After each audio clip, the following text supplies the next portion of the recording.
Bismillahirrahmanirrahim. Assalamualaikum warahmatullahi wabarakatuh. Supaya lebih semangat ini. Ini generasi milenial gak yang hadir ini? Hah? Atau generasi old? Atau generasi bahagia ini? Masya Allah ya. Insya Allah generasi bahagia semua ya. Masya Allah.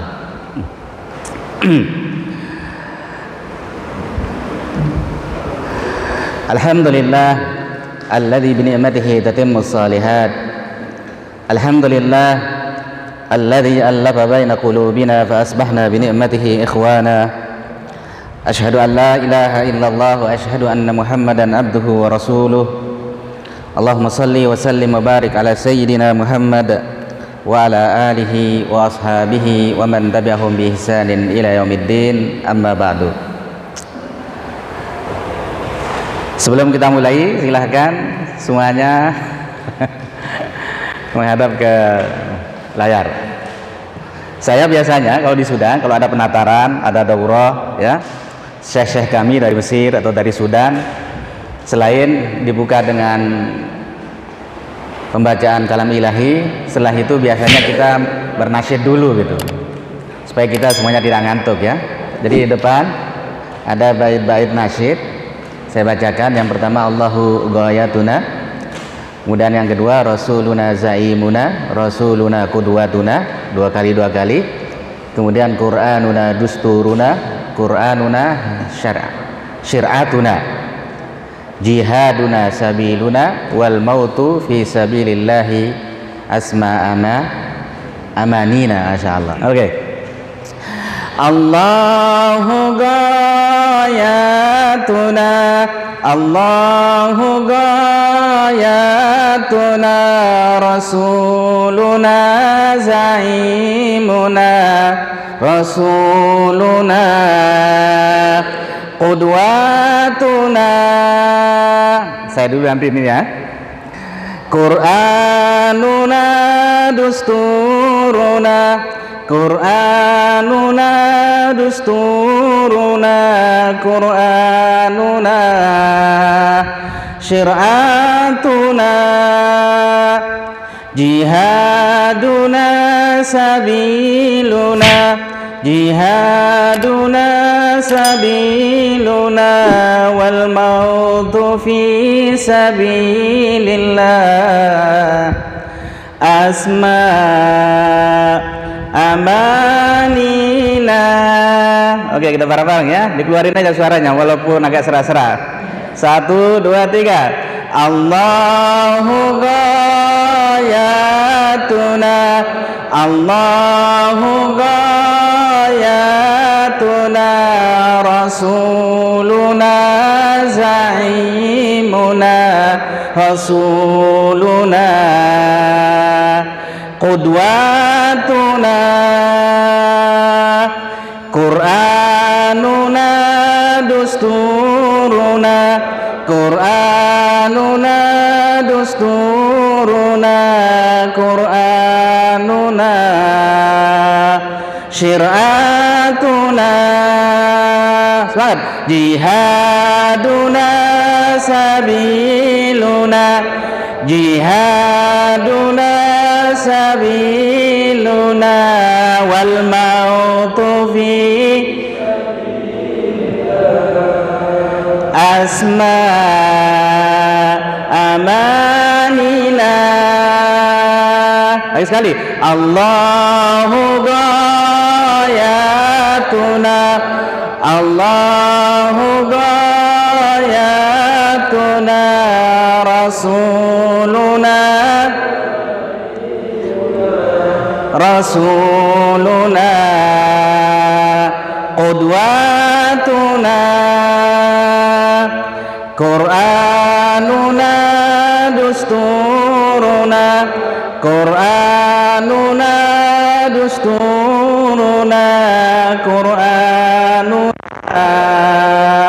syir'atuna, jihaduna sabiluna, jihaduna sabiluna, wal mautu fi sabil asma amanina asma amanina. Allahu Akbar. Allahu Akbar. Masya Allah. Ada yang ngantuk lagi? Kalau ada yang ngantuk mungkin konsumsinya yang kurang di panitia ya. Oke. Next. Ikhwas sekalian yang dirahmati Allah Subhanahu wa taala. Puji dan syukur kehadirat Allah Subhanahu wa taala pada kesempatan yang berbahagia ini. Alhamdulillah Allah Subhanahu wa taala memberikan taufik dan hidayahnya kepada kita semua. Alhamdulillah Allah Subhanahu wa taala memberikan kesempatan, kesehatan dan umur panjang kepada kita semua sehingga kita semua bisa bersua, kita semua bisa hadir, kita semua bisa bersilaturahmi dalam rangka meningkatkan kapasitas kita sebagai seorang dai. Kita berdoa kepada Allah Subhanahu wa taala semoga amal sederhana ini bisa menjadi timbangan amal kebaikan, bisa menjadi prestasi amal yang membanggakan kita kelak di hadapan Allah Subhanahu wa taala. Pertama-tama saya ingin mengajak ya pribadi saya dan kita semua yang hadir pada kesempatan yang berbahagia ini, mari kita senantiasa mentajdid niat kita. Mari senantiasa kita memperbaharui niat kita bahwa kita semua hadir di tempat ini, bahwa kita semua duduk di tempat ini ya semata-mata untuk mencari keridhaan Allah Subhanahu wa taala. Idza ahsanta niyataka, jika niat kita bagus, jika niat kita benar karena Allah Subhanahu wa taala, ahsanallahu halaka, maka Allah Subhanahu wa taala akan perbagus ya keadaan kita baik di dunia maupun di akhirat kelak. Ikhwah fillah rahimakumullah. Hidup ini kadang-kadang membosankan. Benar kan Ustaz Syarif? Kadang-kadang membosankan. Banyak sekali faktor ya yang membuat kita itu menjadi bosan. Kadang-kadang pekerjaan kita, kadang-kadang komunitas kita, kadang-kadang ya hobi-hobi kita dan sebagainya. Kata para ulama ada 4 hal yang tidak boleh kita bosan untuk melakukan dan mengerjakannya, karena 4 hal ini merupakan prinsip kita sebagai seorang dai, prinsip kita sebagai seorang muslim. Yang pertama adalah jangan pernah bosan kita beribadah kepada Allah Subhanahu wa taala. Kenapa bisa demikian? Allah mengatakan salah satu misi hidup kita di atas dunia ini, wa ma khalaqtul jinna wal insa illa liya'budun. Tidak aku ciptakan jin dan manusia kecuali untuk mengabdi beribadah kepada Allah Subhanahu wa taala. Karena apa yang kita kerjakan di atas dunia ini, kita harus yakin bahwa apa yang kita kerjakan itu suatu saat nanti, yaitu pada hari kiamat, akan dimintai pertanggungjawabannya di sisi Allah Subhanahu wa taala. Kita adalah seorang dai, seorang muslim yang sangat berkeyakinan sekali suatu saat apa yang kita kerjakan di atas dunia ini akan ya kita jawab, akan kita pertanggungjawabkan di sisi Allah Subhanahu wa taala. Maka salah satu ya yang akan menemani kita kelak, itu yang akan membahagiakan kita kelak di hadapan Allah Subhanahu wa taala adalah ibadah-ibadah yang kita lakukan di atas dunia ini.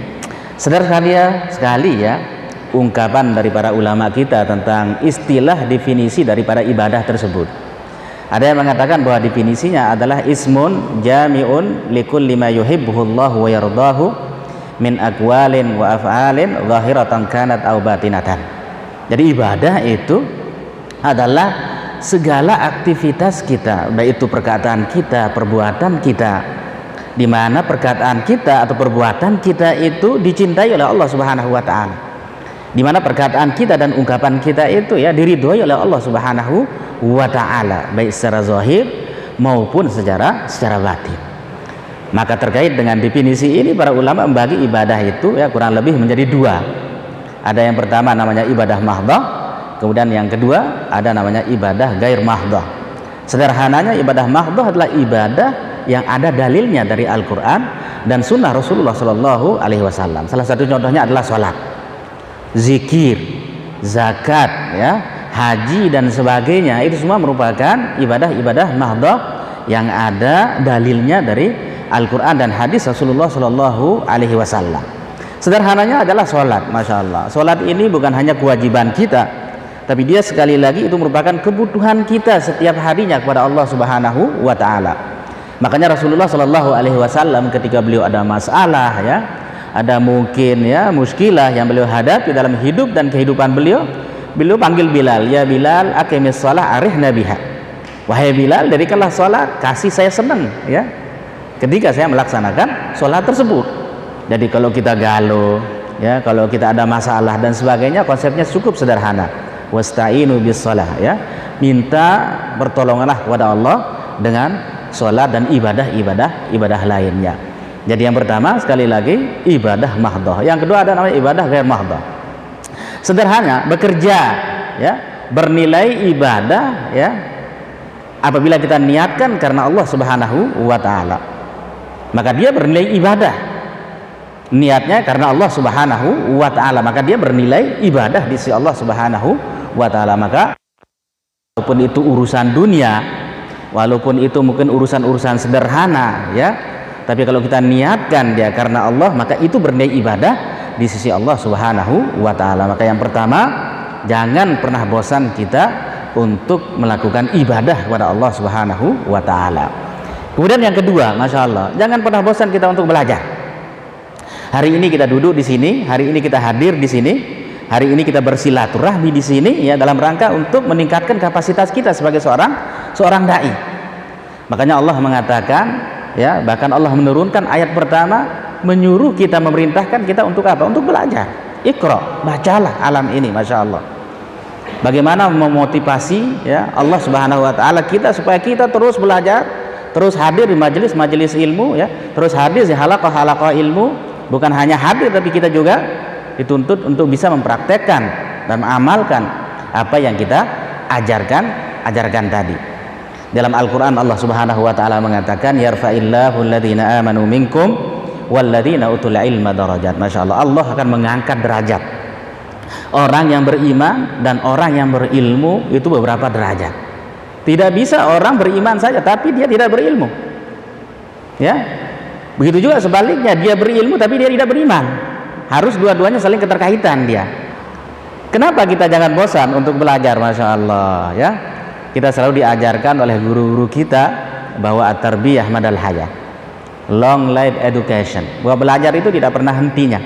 Berhenti itu ketika kita sudah meninggalkan dunia ini. Masya Allah.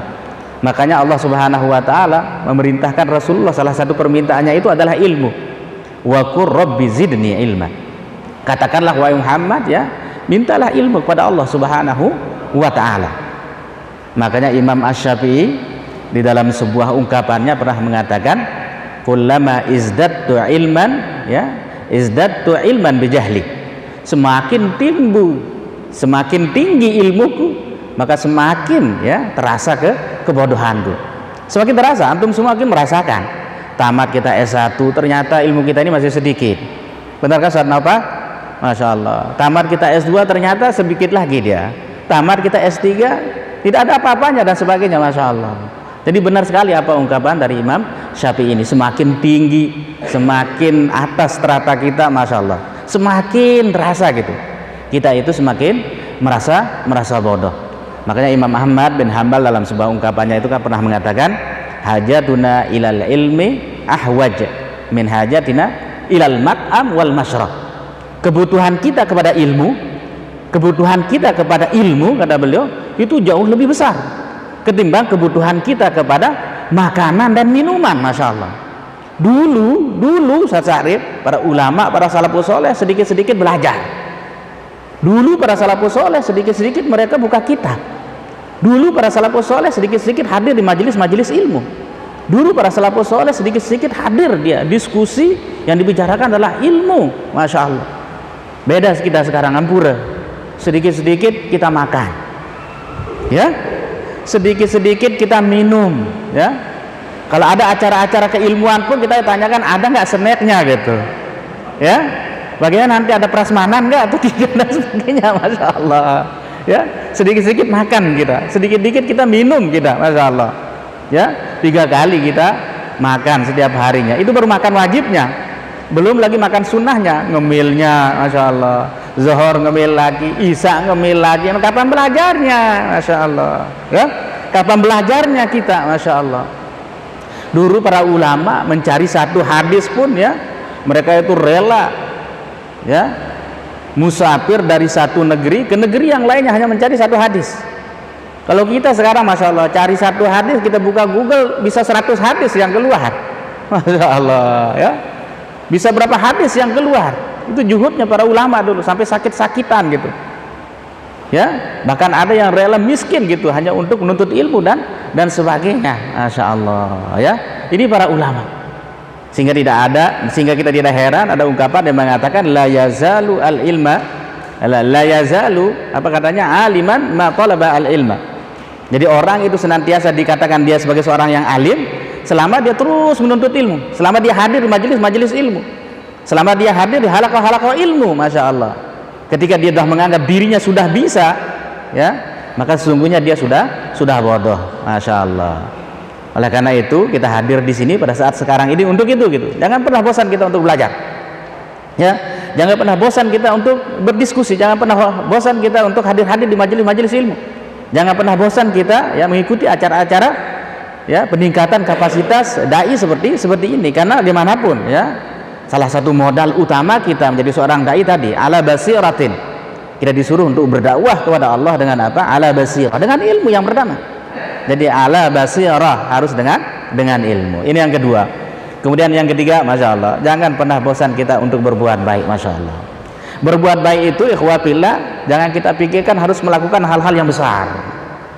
Berbuat baik itu ya, jangan kita pikirkan harus melakukan hal-hal yang istimewa dan sebagainya.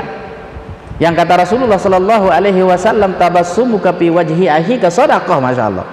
Senyummu ya, apalagi kalau senyum Pepsodent yang Syarif ya, tapi kalau pakai masker nggak kelihatan senyumnya. Kecuali kalau pakai mic, jadi kedengeran senyumnya. Tabassumuka fi wajhi akhika shadaqah. Masya Allah. Senyummu di depan apa namanya, saudaramu, Masya Allah, yang ikhlas karena Allah Subhanahu Wa Taala, masuk dalam kategori kita itu bersedekah. Masya Allah. Bahkan ada seorang ulama mengatakan ya, dan ungkapan ini sering mungkin kita baca ya di Facebook itu. Apa katanya? If'al al khaira, kerjakanlah kebaikan. Artinya berbuat baiklah. Mahma istasghartahu, walaupun engkau menganggap itu adalah sesuatu yang kecil, sederhana. Li'annaka la tadri ayya hasanatin tudkhilukal jannah. Karena engkau tidak tahu kebaikan mana yang akan memasukkanmu ke dalam surganya Allah Subhanahu wa Ta'ala. Boleh jadi kita masuk surga bukan karena amal sholat kita, boleh jadi kita masuk surga bukan karena zakat kita, boleh jadi kita masuk surga bukan karena haji kita, boleh jadi kita masuk surga karena amalan-amalan sederhana. Kasih orang sedekah walaupun 5.000 perak ya, menghindari apa namanya hal-hal yang sederhana, kasih makan burung ya, kasih makan hewan-hewan yang depan kita, atau mungkin kita menyingkirkan ada duri yang menghalangi orang jalan dan sebagainya. Boleh jadi mungkin ini karena doa-doanya orang fakir tadi, doa-doanya orang-orang yang kita tidak ini sangka-sangka. Ternyata amalan sederhana itu yang menyebabkan kita masuk dalam surganya Allah Subhanahu wa Ta'ala. Hal jazaa'ul ihsani illal ihsan, tidak ada kebaikan kecuali dibalas kebaikan oleh Allah Subhanahu wa Ta'ala. Wa ahsinu innallaha yuhibbul muhsinin ya, berbuat baiklah karena Allah Subhanahu wa Ta'ala mencintai orang-orang yang berbuat baik. Faman ya'mal mithqala dzarratin khairan yarah, sekecil apapun ya akan dibalas oleh Allah Subhanahu wa Ta'ala. Kebalikannya, sekecil apapun keburukan yang kita kerjakan juga ya akan dibalas oleh Allah Subhanahu wa Ta'ala. Lebih-lebih kita ya yang sudah komitmen menjadi seorang dai ya, jangan berpikir harus melakukan hal-hal yang besar, hal-hal yang harus Masya Allah dilihat oleh orang dan sebagainya. Mulai dari yang kecil-kecil aja, mungkin dari kecil ini itu menyumpahkan menjadikan asbab hidayah orang itu mengikuti dakwah kita. Kemudian yang keempat adalah jangan pernah bosan kita untuk berdakwah. Mungkin ini masuk dalam tema kita. Masya Allah, jangan pernah bosan kita untuk berdakwah. Tadi saya katakan di dalam pembukaan ya, salah satu komitmen kita adalah nahnu du'a qabla kulli syai. Kita adalah dai sebelum kita menjadi apapun. Antum boleh menjadi kepala desa, tapi jangan lupa antum juga seorang dai. Yang tugas antum adalah beramar ma'ruf dan nahi munkar. Antum boleh menjadi menteri misalnya, jangan lupa, tapi kapasitas antum pada waktu itu adalah sebagai seorang dai, ya, untuk beramar ma'ruf dan nahi munkar. Antum boleh jadi polisi, jadi ABRI dan sebagainya, tapi jangan lupa di sana ada, ya, tugas antum, yaitu sebagai seorang dai. Ya, dakwah itu adalah menyeru kepada kebenaran. Dakwah itu adalah menyeru kepada ketakwaan. Dakwah itu adalah mendekati, bukan membenci. Dakwah itu adalah merangkul, bukan memukul dan sebagainya. Dakwah itu adalah menyuruh orang supaya lebih takwa kepada Allah Subhanahu wa ta'ala. Makanya dalam, ya, kini sering kita tentang keutamaan berdakwah, sedikit saja tentang fadail ad-dakwah. Dan ini mungkin sering, ya, kita baca dan mungkin sering kita jadikan sebagai bahan, ya, materi kita kepada orang lain. Masya Allah, di sini dikatakan bahwa salah satu keutamaan daripada dakwah tersebut adalah muhimmatur rusul. Dakwah itu merupakan tugas utamanya seorang rasul.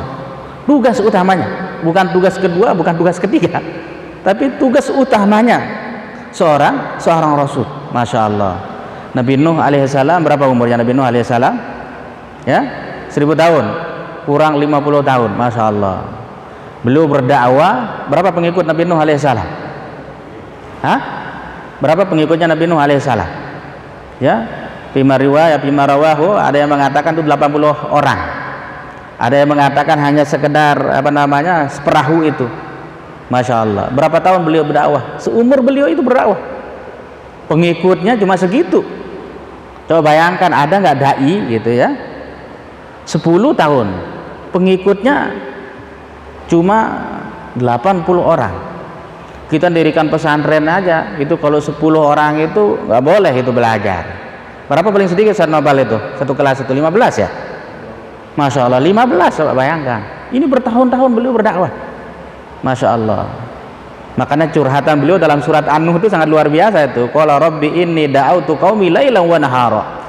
Ya, Nuh berkata, ya Allah, saya mendakwahi daunku, ya Allah, lailan wa nahara, siang malam. Coba bayangkan, kalau kita hanya berapa jam aja kita berdakwah itu, ya, hanya berapa jam saja, ya, itu pun pakai streaming kadang-kadang, itu pakai Zoom dan sebagainya gitu, ya. Nabi Nuh alaihissalam, Masya Allah, ya, siang dan malam 24 jam dia memikirkan umatnya, ya, bagaimana umatnya ini selamat dari api neraka, bagaimana umatnya ini, ya, taat kepada Allah Subhanahu wa ta'ala, bagaimana umatnya ini, ya, takwa kepada Allah Subhanahu wa ta'ala.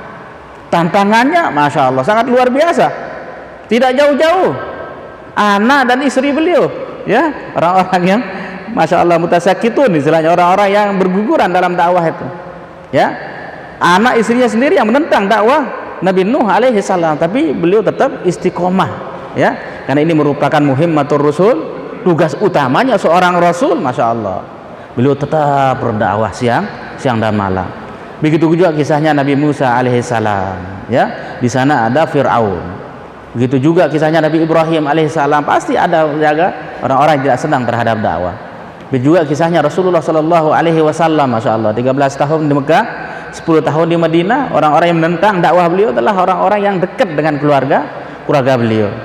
Ada Abu Lahab, ya, luar biasa gitu. Ya, begitu juga para sahabat beliau, Masya Allah. Begitu juga para salafus soleh, dan insya Allah kita sampai saat sekarang ini ingin melanjutkan estafet perjuangan yang telah diamanahi oleh para rasul, ya, para anbiya, para salafus soleh hingga generasi kita sampai dengan saat sekarang ini. Muhimmatur rusul. Kemudian yang kedua adalah dia merupakan ahsanul amal, ya, merupakan amal yang terbaik. Masya Allah. Allah mengatakan dalam Al-Quran, wa man ahsanu qawlan mimman da'a ilallah wa amila salihan wa qala innani minal muslimin. Ya, tidak ada ungkapan yang paling baik itu, ya, kecuali dakwah ini, kecuali menyeru, ya, kepada hak ini, kecuali menyuruh orang untuk taat kepada Allah Subhanahu wa ta'ala. Tapi tidak cukup seorang dai itu hanya menyeru, wa amila salihan, dia juga harus beramal soleh, ya, dia harus menjadi qudwah dan ikutan bagi yang lainnya. Wa qala innani minal muslimin. Masya Allah, saya itu berserah diri, kita tawakal kepada Allah Subhanahu wa ta'ala. Ya, satu hari Rasulullah pernah kan menyampaikan itu kepada Bilal, li ayyahdiyallahu bika rajulan wahidan khairul laka min khumurin na'am. dengan sebab kita gitu orang itu mendapatkan hidayah ya, maka itu jauh lebih baik daripada onta merah. Masya Allah, onta merah zaman itu onta yang paling diburu. Kalau sekarang ya sekedar ya kayak apa namanya, mobil yang paling keren apa sekarang itu, Lamborghini ya. Masya Allah, kira-kira gitulah pahala sederhananya. Itu baru satu orang ya, satu orang yang kita ajak, dia mendapatkan asbab hidayah dengan kita ya, hidayah dari Allah Subhanahu wa taala, segitu pahala yang Allah Subhanahu wa taala berikan kepada kita. Lalu bagaimana kalau dua, bagaimana kalau tiga, bagaimana kalau empat, lima dan sebagainya? Masya Allah, tentu kita akan mendapatkan pahala-pahala yang sangat luar biasa yang Allah Subhanahu wa taala berikan kepada kita ya. Kemudian selanjutnya daripada keutamaan berdakwah itu adalah al-husul ala al-ajril azim. Masya Allah, balasan yang berlipat ganda dari Allah Subhanahu wa ta'ala. Sederhananya aja kan, Rasulullah mengatakan apa? Man sanna fil islami sunnatan hasanatan falahu ajruha wa ajru man amila biha ba'dahu min ghairi ayyankus min ujurihim syai'. Masya Allah, barang siapa yang mencontohkan atau mengajarkan kebaikan kepada orang lain, kemudian orang lain itu mengamalkan apa yang kita ajarkan, maka pahalanya ya tidak akan pernah berkurang ya, sedikit pun. Masya Allah. Dan ini termasuk dari kategori amal jariah kita ketika kita meninggal dunia. Sholat kita mungkin sedikit, sholat kita mungkin bolong-bolong, sholat kita mungkin jarang berjamaah dan sebagainya, tapi ternyata dari sini kita mendapatkan pahala oleh Allah Subhanahu wa taala, ilmu yang kita ajarkan kepada orang lain, dakwah ya yang kita sudah komitmen dengannya ya, dengan dakwah-dakwah yang dilanjutkan oleh generasi berikutnya, mungkin ini yang akan membantu kita masuk dalam surganya Allah Subhanahu wa ta'ala. Masya Allah, dakwah milenial. Masya Allah, apa itu dakwah milenial? Masya Allah, yang pertama, mereka ada yang lahir pada rentang waktu tahun 1940-an hingga saat sekarang ini. Jadi umurnya sampai saat sekarang ini berapa? Anggaplah sekitar 17, 40 sampai dengan 40 tahun. Menurut saya walaupun tua, tapi ciri-ciri milenialnya ada, masuk dalam kategori ini milenial. Nanti ada ciri-cirinya ya. Kemudian yang kedua adalah mereka yang lahir dan tumbuh di era revolusi digital. Masya Allah, dikit-dikit internet ya, dikit-dikit online, dikit-dikit Masya Allah Zoom meeting dan sebagainya. Tidak pernah lepas dari itu semua. Kalau memang itu semua ada, ya mungkin kita semua masuk dalam generasi itu. Kemudian selanjutnya yang milenial adalah mereka yang dibesarkan oleh media dan memenuhi berbagai kebutuhan hidupnya melalui teknologi. Masya Allah, dibesarkan oleh media. Masya Allah, kalau dulu para ulama-ulama kita, mereka dibesarkan dengan karya-karyanya. Berkaryalah, ada sebuah ungkapan yang mengatakan berkaryalah, karena dengan karya itu ya sejarah akan mencatatmu pernah hidup di atas dunia ini. Masya Allah, Imam Nawawi, imam-imam yang lain mungkin umurnya tidak panjang-panjang dia, tapi karena karya-karyanya itulah ya mereka dikenang sejarah sampai dengan saat sekarang ini. Begitu juga dengan para pendai-pendai kita, luar biasa, umur-umurnya mungkin tidak panjang, tapi Masya Allah ajarannya ya, dakwahnya sampai saat sekarang ini mencatatnya, sejarah mencatatnya ya, sebagai orang-orang yang berkarya sampai dengan saat sekarang ini. Tapi generasi milenial Masya Allah dihidupkan oleh media. Masya Allah, kita lihat banyak sebenarnya ciri-cirinya. Ini hanya ciri-ciri dasar saja ya, mungkin bisa benar, bisa juga salah, dan mungkin kita masuk dalam kategori itu semua ya. Yang pertama adalah tidak bisa hidup kalau tidak punya apa namanya ya, gadget. Masya Allah ya. Ada nggak di antara kita yang nggak punya HP ini? Semuanya insya Allah ada ya. Yang nggak ada mungkin yang nggak punya kuota mungkin. Kalau punya HP semuanya punya HP ya. Yang nggak punya kuota yang nggak ada. Insya Allah di sini ada wifi-nya, tapi sebelah sana dia ada. Ini generasi yang pertama. Masya Allah, sedikit-sedikit HP sedikit-sedikit. Masya Allah, tidak bisa lepas daripada HP itu, tidak bisa lepas dari teknologi itu, tidak bisa lepas dari teknologi informasi dan komunikasi itu. Masya Allah, ini adalah ciri-ciri generasi yang milenial. Kemudian yang kedua, suka dengan yang serba cepat. Masya Allah, nggak mau lama-lama, maunya cepat aja. Bila perlu menjadi dai pun harus cepat gitu. Kalau ada sekolahannya, kalau bisa ada 3 minggu atau 3 bulan, aduh, yang bersertifikat dan sebagainya ya bisa aja dikerjakan Bisa saja dilakukan, yang penting bisa cepat gitu. Kalau memang kita berada dalam posisi seperti itu, semuanya kepingin instan dan sebagainya, mungkin kita masuk dalam generasi yang milenial itu. Kemudian yang ketiga adalah memilih pengalaman daripada aset. Lebih senang jalan-jalan dia. Liburan ini misalnya kemana? Ke Bali, ke mall, ke Lombok Timur, ke Sembalun dan sebagainya. Kemudian selanjutnya adalah dikit-dikit posting, Masya Allah. Bahkan ada yang mengatakan posting itu merupakan rukunnya pertemuan katanya. Silaturahmi kumpul nggak afdol, kan ini merupakan rukun pertemuan, harus foto dulu, harus selfie dulu, baru kita share dan posting dia di FB dan sebagainya. Kemudian selanjutnya adalah kritis kepada fenomena sosial, Masya Allah ya, kritis pada fenomena sosial.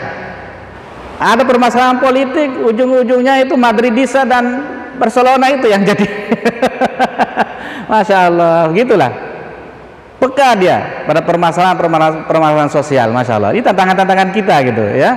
Ini merupakan ciri-ciri dasar daripada generasi milenial. Kemudian selanjutnya ini peluangnya, Masya Allah. Peluang sangat luar biasa bagi kita yang sudah berkomitmen menjadi seorang dai. Kita lihat, mudah untuk menyampaikan dakwah, Masya Allah ya. Saya perhatikan Ustadz Nopal itu luar biasa kajian-kajian beliau itu. Ya, mungkin kita anggap dia sederhana, luar biasa ya, Masya Allah ya, yang jadi YouTuber, yang jadi ini dan sebagainya, Masya Allah. Ini kesempatan kita sebenarnya, mudah untuk menyampaikan dakwah kepada orang lain. Kemudian yang kedua, lebih efisien waktu, tenaga dan biaya, Masya Allah. Kalau dulu sih, ingat saya dulu itu orang mau jemput tuan guru itu aduh sulit sekali, karena belum tentu di kampung itu ada yang punya mobil, ada yang punya fasilitas dan sebagainya. Tapi sekarang misalnya, kalau misalnya ada di Lombok Timur, tinggal kita buka aja di YouTube ada, bahkan kalau ada Zoom meeting dan sebagainya, ada WA dan sebagainya, sangat memudahkan kita semua untuk berdakwah. Kemudian yang ketiga, tujuan dakwah lebih mudah tersampaikan, Masya Allah. Mudah sekali. Kenapa? Karena kadang kan kajiannya itu makto, istilahnya potongan-potongan saja. Ya, hanya yang disampaikan itulah tujuan-tujuannya, hanya pesan-pesan pentingnya saja. Kalau 1 jam itu, Masya Allah, orang juga bosan nontonnya, belum lagi kuotanya tidak ada ya, makanya potongan itu yang sangat luar biasa, karena dia menyampaikan pesan ya, intinya di sana. Udah selanjutnya lah mudah diakses di mana saja, di rumah, di tempat kerja ya, di dapur dan sebagainya ya, biasa saja orang buka YouTube dan sebagainya. Ini peluang-peluangnya. Kita lihat sekarang bagaimana tantangannya, Masya Allah. Target dakwah kurang merata, terutama bagi generasi tua dan yang tinggal di pelosok, Masya Allah. Daring saja itu kami di sini kewalahan, karena ada santri-santriwati kita itu dari Ganjar, Pak. Dari Ganjar itu jaringan internetnya itu tidak bisa. Kadang ada, tapi kadang-kadang ini bukan XL atau yang lain dan sebagainya. Ya, itu padahal generasi milenial anak-anak ini, apalagi yang tua-tua gitu, yang tidak mengerti tentang media sosial, tidak mengerti ini itu dan sebagainya. Ini merupakan tantangan-tantangan kita ketika kita berdakwah di era milenial. Kemudian yang kedua adalah menggeser nilai kultur budaya terdahulu. Umat lebih cenderung berguru lewat internet ya, lewat Google. Kultur budaya dulu misalnya, kalau dulu Wali Songo berdakwahnya dengan apa? Dengan wayang dia. Kumpulkan orang ya, kira-kira orang ini senangnya apa? Pada waktu itu salah satu kesenangan mereka adalah wayang. Itu namanya budaya-budaya yang mereka bisa lakukan pada saat itu. Lihat situasi dan kondisinya pada saat itu ya. Tapi karena zaman sudah berbeda, sudah berubah ya, seiring waktu dan sebagainya, nilai-nilai atau kultur budaya tersebut lama-kelamaan dia menjadi tergeserkan, bukan hilang tapi tergeserkan.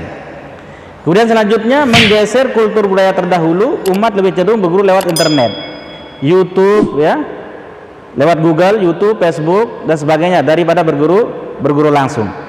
Kemudian yang ketiga adalah seorang dai harus menguasai iptek, ilmu pengetahuan dan teknologi, tidak boleh gaptek. Ini mungkin tugas kita pada saat sekarang ini ya, tugas kita semua. Bila perlu kita harus punya FB, bila perlu kita menjadi seorang YouTuber dan sebagainya. Kalau memang pesan-pesan kita itu bisa lebih mudah kita sampaikan kepada orang lain.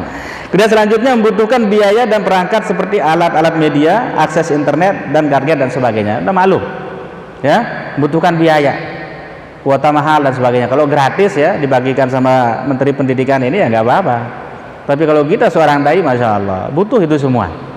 Makanya dai-dai ini yang harus disupport secara langsung, baik secara material maupun secara immaterial.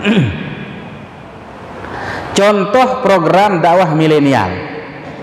Ya, kita kenal ada dakwah bil hal, di sini ada dakwah bil medsos, streaming YouTube, ya, streaming YouTube, kemudian Facebook, kemudian Instagram, Twitter, Telegram, grup WA, Zoom meeting dan lain-lain.